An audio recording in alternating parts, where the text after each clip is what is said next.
Many people don't understand that they are giving their power away to external things, to people, to environments. And when we give our personal power away, it keeps us in victim consciousness. So in this video, I'm going to share with you 4 ways that you might be giving away your personal power and 4 ways that you can call back your power. So are you ready? Let's get into this. I am Iris Sirianni. I am a self-love coach and a spiritual mentor. When we are giving our power away, what we're doing is we're allowing an external person, circumstance, event, thing, whatever it is, to make choices for us. Well, what happens is that when we feel powerless to change a situation, it keeps us in victim consciousness, and nobody wants that. We are sovereign beings. We came here with the freedom to choose. We all have free will. It's just a matter of, are we going to call back our power, and are we going to use our free will and our freedom to choose for ourselves to navigate and steer our lives in a different direction to one that feels more in alignment with who we are? So I want to share these 4 things that you might not realize you're giving your power away to, and then how you can call that power back. So the first thing is substance misuse. There was a time in my life where I worked in the corporate world, and I had a very high stress job. I was out of town all the time. I was flying across Canada, and there were periods in my career history where I was away more than I was at home. And my life was crumbling beneath my feet. I was in a relationship that I was extremely unhappy in. I was doing a career that kept me so disconnected from the essence of who I was. I was so completely out of alignment. But I got fixated on the money and how I was going to maintain my lifestyle as it was. And so the way that I coped with that is I began drinking.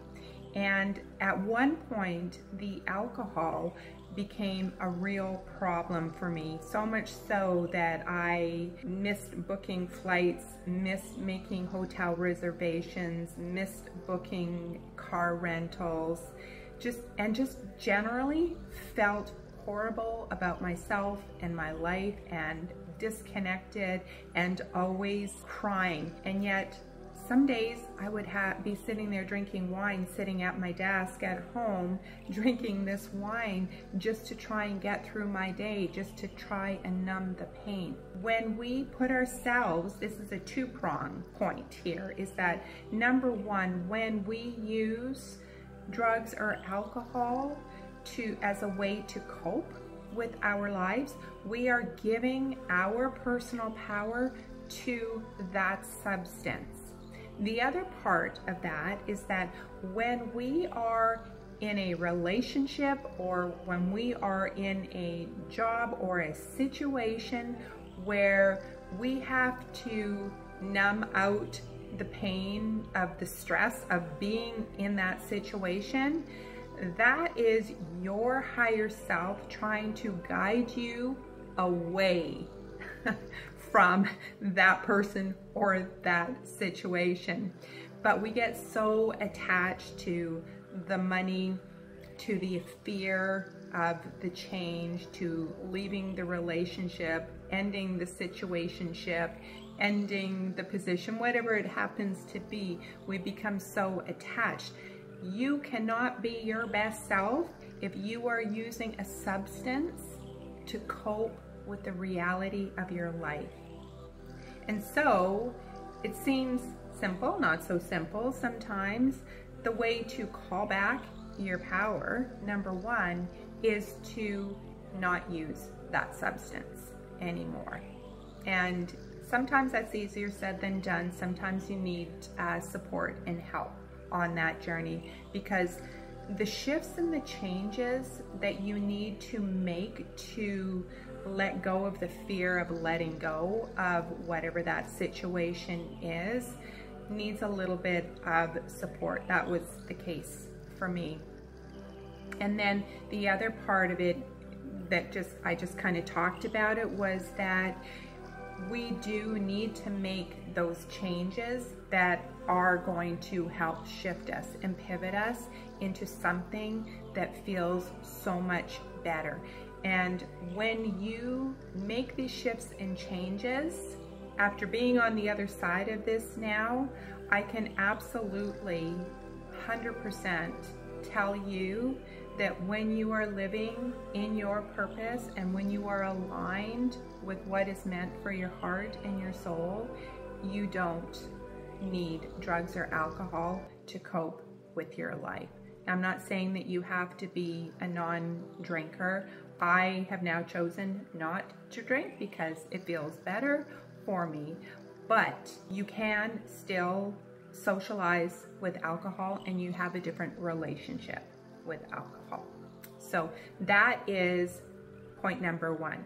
Point number two, in how people may not be aware that they are giving their personal power away, is through their negative self-talk. When I was, again, in this corporate world, I would constantly berate myself as if I were a child, actually, and I would say harmful things to myself. And you're so stupid. Why do you have to drink so much? What's wrong with you?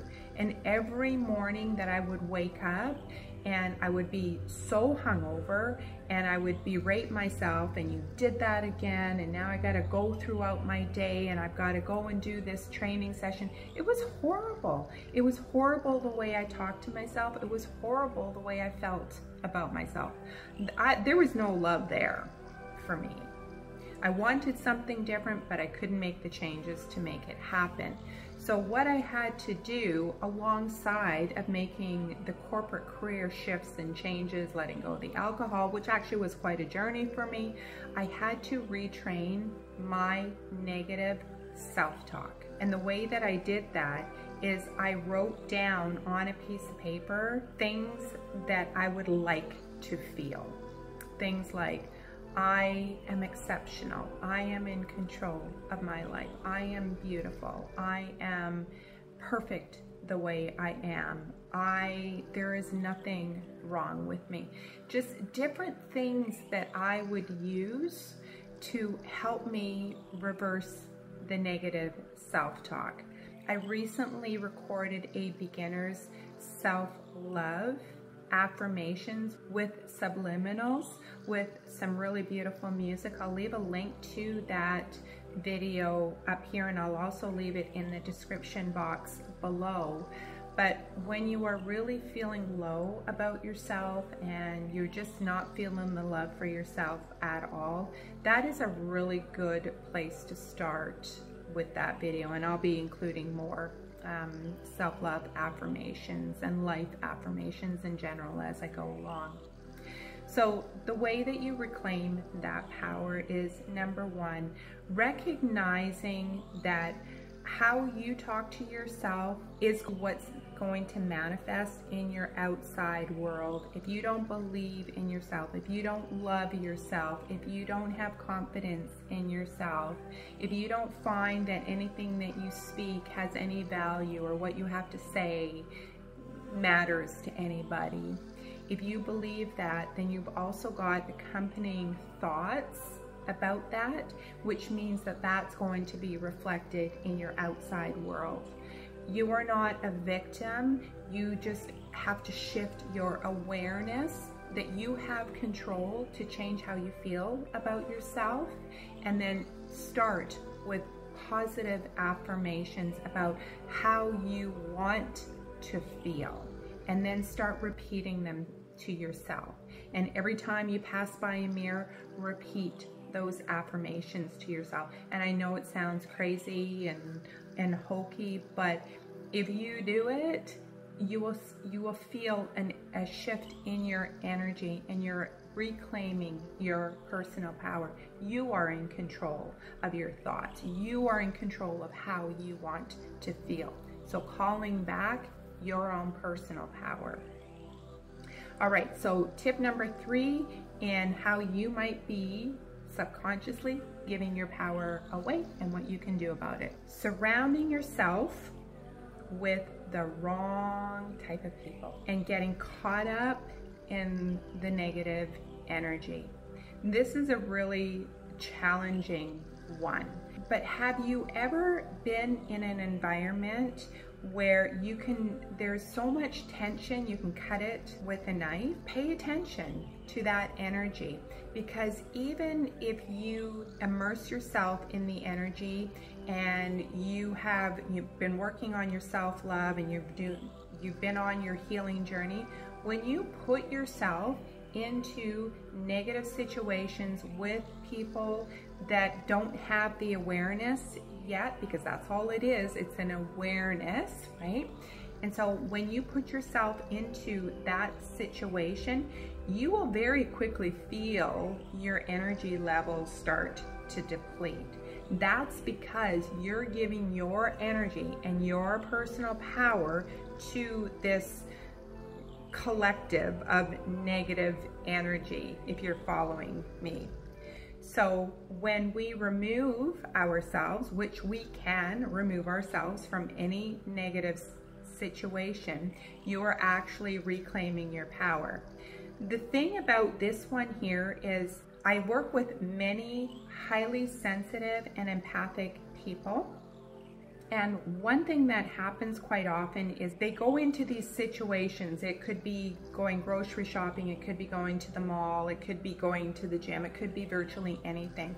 Anytime that an empath and a highly sensitive person puts themselves into the outside environment, they subject themselves to other people's thoughts and beliefs that they have about themselves and judgments that they have about themselves, and we will take that on as our own.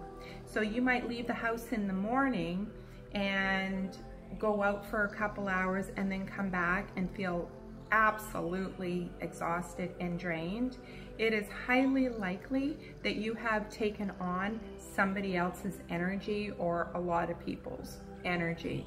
What I invite you to develop in that case is tuning into your body and listening to how you feel. If you leave in one state and you come back in another state, have the awareness that you have taken on somebody else's energy. And the way that you can clear that energy is you can ground yourself, just take your socks and shoes off, stand in the sand, stand in the grass, hug a tree, and allow nature to drain that energy from you.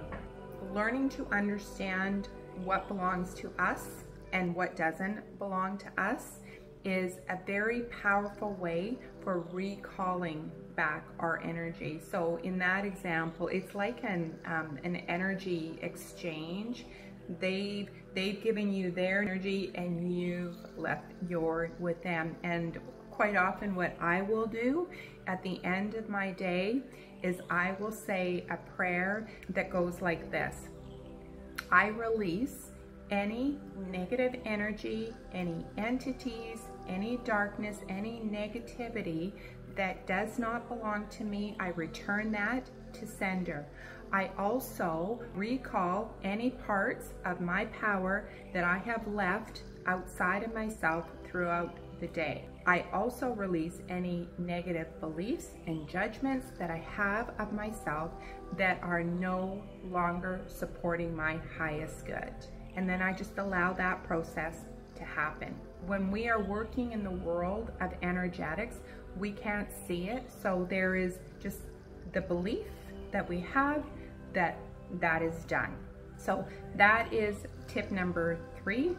And the last tip that you might be subconsciously giving your own personal power away is constantly repeating past stories that keep you in that state of victim consciousness. Anytime that we retell a story about what that person did, how that person treated you, how life keeps keeping you down, how you never get ahead, how nothing ever works out for you because of this, that, or the other thing. When we constantly retell those stories, we are giving our power to that event, and we are taking the energy from the other people that are constantly listening to our stories, recognizing that there's never any change. One of my girlfriends years ago, I would be retelling her all of the stories about what my then partner was doing that was making me so unhappy, and yet I wasn't doing anything to change it. So I was continually telling these stories to her, and I was constantly taking her energy, but I wasn't doing anything to change the situation because I was scared of not being in this relationship. Go back to point number one. And so I would take her energy and I would give my personal power to stories about what was wrong in my relationship. So I was giving my personal power to the stories, keeping me in a victim consciousness. We are not victims. We need to call our power back and become empowered to change the things that are not meant for us and no longer align for our highest good on our highest path.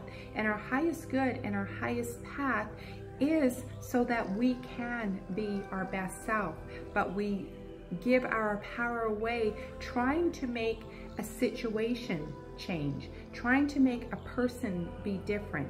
It doesn't work that way. We have the power to change what is not working in our lives, but we give our power to the situation by constantly talking about the same things that trigger so much emotion within us. And that emotion carries an energy which filters out in the ethereal realm, in the quantum realm, and it brings back to us more of the same discomfort and pain that we're already experiencing. Not to mention, we're like energy vampires to the people who are trying to support us in that. So recalling your power back is to stop telling the stories and have a look at what is it about this situation that I need to change? What is it about myself that I need to heal? What is it about the situation that needs to be adjusted? What conversations need to be had? It's about being honest with ourselves, reclaiming our power and taking responsibility that we are creating our experiences by the thoughts we think and how we're showing up in the relationships that we have, in the work environments that we have. We're not a victim of that. We have the ability to change what no longer works for us. So I hope that you found this video helpful. If you did, please like, comment, share, and subscribe. And until the next video, take good care.